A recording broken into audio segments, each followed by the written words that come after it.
Hey, it worked. Okay, the restart worked. I don't know what was going on with my camera, but the solution with Macs usually is just to restart your computer. Yeah.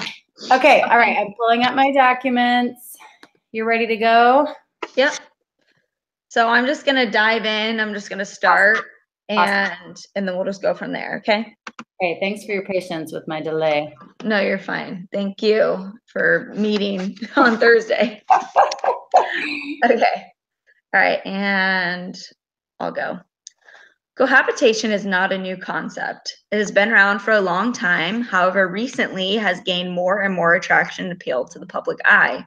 In the US Bureau of Statistics, states that by the end of the 20th century, during a 40-year period experience, there was a 1,200% increase in cohabiting couples in the United States population, and it has only increased in the US population by 61% during the same time frame. In 2015, there was another study done that stated in 2025, by the age of 12, about 40% of children in America will be living in cohabitating homes for at least a part of their lives. Why is this such an issue? To explain, I'm going to share a friend's personal story. For privacy reasons, I've changed their names. Kelly and Daniel were a fun and charismatic couple. They have cohabitated for about 3 years when they found out that Kelly was pregnant. It was exciting for them. They had never talked about a family or even marriage, but they knew they wanted to be together and provide this baby with a good life. After a while, though, things started to get expensive. In a study done by Ferbla Aldo in 2014, they found that couples who cohabitated ended up accumulating a lot of credit card debt since they do not normally budget together. Sadly, things were no different for Kelly and Daniel. The baby was expensive, especially when it arrived. Since their bank accounts weren't combined, they had a hard time keeping track of who spent what. Fast forward 6 years, the baby, now named Lily, is 5 years old. She spends most of her time at preschool or daycare while her parents are at work. Daniel and Kelly, now married at this point, struggle with the commitment of marriage after cohabitating for so long. They never talked about the underlying dreams and desires for marriage since the whole process was so casual. Kelly ended up cheating on Daniel with a coworker. The relationship was on edge.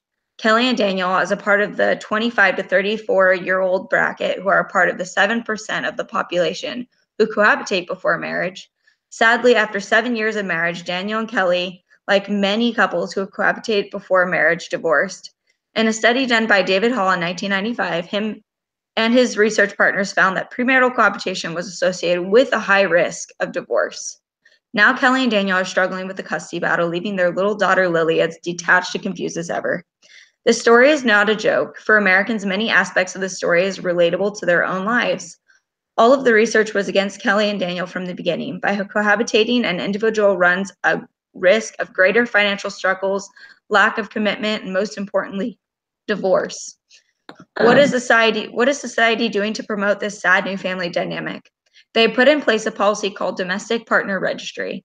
In the past, this policy was normally used for same-sex couples, but recently more and more opposite-sex couples are doing it. Even Forbes in 2014 came out with an article talking about how domestic partners, cohabitating relationships, are starting to replace marriage.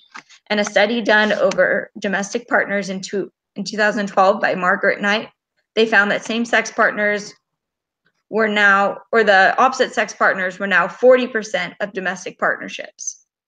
Mm-hmm. This movement is only growing, and here's an example of how domestic partnerships has become more appealing for couples. As of right now, if you make the same income as your spouse, then you have to pay a marriage penalty. However, if you do not, then you're exempt from that penalty. So if you're with someone and they make the same amount of money as you, it is actually more beneficial financially to become domestic partners instead. By putting in policies like this that benefit couples and encourage them to not get married, we are promoting cohabitation. And like we saw above, this will lead to greater financial irresponsibility, a lack of commitment, divorce, and especially poorer family environments for children in America. Therefore, we must change this financial dynamic. We need to petition the government to remove the marriage penalty and put it on domestic partner relationships. to encourage these unstable institutions. We need to make it, in all accounts, more beneficial to make the commitment of marriage over cohabitating and having a domestic partner. And that is my speech. Okay. Well done. Thanks. All right, so now I need to ask you a question, right? Yeah. Okay, so I think my question would be, because there's a lot of, there's other research out there showing that it isn't cohabitation that necessarily causes the divorce, and that it probably never did, but what led to the divorce was that when people were moving in with each other, whether they had a marriage license or not, if they do that before they have the maturity and the experience to choose a partner that's compatible with them, then the young age is more indicative of when divorce happens. So like, what would you say to someone who says, well, someone who's older and cohabitating, they're more mature than, say, someone who just accidentally gets pregnant and it's cheaper to live together and they're young, and so they have more things stacked against them. But what about people who are like older and more mature and ready to make that decision? So I think it's interesting because with that situation, it goes both ways. Like on the side of marriage, there's tons of people that just get married too fast and are too young. And then some people that get married very young and they're more mature and have a better relationship than most old couples who get married older. It kind of just depends on your mindset. But within that study that I read from David Hall, they actually took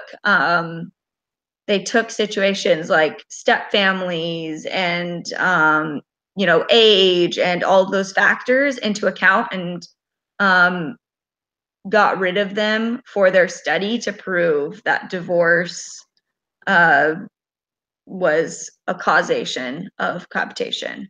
Oh, interesting. Yeah, it was really cool. It was a good research one. I should add that into my speech. Yeah, you should. I'd like to read that. Cool. Okay, that's my one question. Are we good? Yep. Okay. We don't have a lot of people, so there's not a lot of discussion. What was that? There's not a lot of people, so there's not a lot of. There's not a lot of discussion. We got two of us. We're good though. Yeah. Okay. All right. I will start. Oh, actually, I want to click my timer because I don't want to go too far over. So as a young woman, my disordered eating patterns went from bad to worse after I started the dangerous game of body comparisons with characters on a popular television show aimed at teens and young adults. I obsessed about diet and exercised. I exercised excessively, and the standards that I held my body to were unattainable. In short, I sacrificed my health to look fit, and I sacrificed my health to look healthy. But the worst part was how terribly my relationship suffered. I was disconnected from my parents and distant from friends, and it took an immense toll on my family and years of intense therapy to work through it. It was financially taxing on my family, not to mention the fact that I could never get that time with my family again. In American culture, we are bombarded with airbrushed, photoshopped, and idealized body images and messages that certain bodies are okay and others are not. Messages that only thin bodies are healthy and larger ones are unhealthy are sent not only by the media, but then confirmed by medical professionals, even though literature says much to the contrary. The World Health Organization stated that body dissatisfaction and unhealthy dieting is associated with a greater likelihood of severe health problems, as well as longer lasting durations of those health problems. So if you've ever asked yourself, just how much are we actually influenced by media when it comes to body dissatisfaction and the expectations we hold for our body? There have been several studies to explore this. One study conducted in 2013 actually demonstrated the connection between media exposure and adolescent body image perceptions. It's an eye-opening study. Karen Ayal and Tali Teene-Harari published their study in the Journal of Media Psychology. Simply put, they found that exposure to media negatively predicted positive body image. The more media an adolescent consumed, the lower their body image. There are several studies with similar findings, which are referenced in the resources that I've provided. Another study completed this year examined a hashtag Fitspiration posts on social media and determined the nature and messages of the images and text contained in those posts. Posts labeled as Fitspiration and the content therein were analyzed and then coded. What was found that 90% of the posts that contained images of body were most frequently of low body fat. The bodies were most frequently low body fat rated and sexually objectified. Additionally, there were 6 themes discovered, of which 5 were connected with negative relationship with body image. So it's not only the youth affected. 60% of adults in the developed world say that they are unhappy with the way they look. And we're constantly bombarded with images and messages that our bodies must fit a certain stereotype. But what can be done? Policymakers and companies around the world have asked have asked for answers. What interventions really help? The University of West England Center for Appearance Research has investigated these questions as part of an international collaboration. Dr. Philippa Diedrichs and Dr. Emma Hollowell performed research that has uncovered evidence addressing vital gaps in education and our understanding of body image. This brought insights into the most effective ways of promoting positive body image among young people. They identified what kinds of school-based interventions were most effective and the components in their success. For example, the most effective interventions were from 2 to 6 sessions long, and it was also best if they included activities that developed media literacy with skills to resist social and cultural pressures. In 2011, the Campaign for Body Confidence invited the authors of the UWE study to join the Great Britain-based advocacy group. The group was created to counter those pressures to conform to impossible stereotypes for body shapes and sizes. It was led by Joe Swimson, and the report summarized the results of the group's inquiry into the causes and consequences of body dissatisfaction, some of which I discussed earlier. It recommended that evidence-based body image interventions should become mandatory in UK schools. And it said that it was based on this UWE Bristol research. So current literature shows that educating people about the unrealistic, digitally altered images in the media and teaching alternative coping skills offers healthier psychological outcomes and more informed consumers. Research suggests that parents' attitudes about the body and other connected behaviors can profoundly shape a child's maturing body image. Therefore, it is important for policies and government to promote education in schools, to focus on media literacy, and recognize the effects that certain types of media can have. As children develop their sense of self and body image, exposure to media that sexually objectifies and communicates the common themes can be damaging. That's my speech. So I guess based on hearing your speech, I think my question is, so as I was reading, studies and articles, I realized that it was like a few years ago. And since those campaigns have started, because there's tons and tons and tons of campaigns, a really big one was the Dove campaign where they're promoting bodies and they're promoting different styles.